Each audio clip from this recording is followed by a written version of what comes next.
سوال درته کومه زاری درته کومه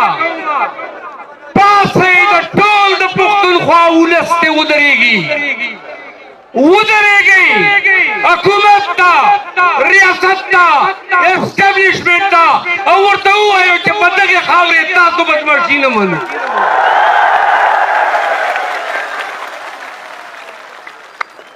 په خدای چې تاسو چرته چرته پاسېدلي یو هلته نه دهشتګرد تښتېدلي دي هلته نه ګوډ طالب تښتېدلی دی نو لہذا کټان ته که لکي مروت ته که باجوړ ده یا ټولې هغه سیمې چې چېرته نن وخت کې بدامني ده د دې ټولو ولس ته وایمه د دې خاورې ضرورت ته چې موږ د دې جرګې او د دې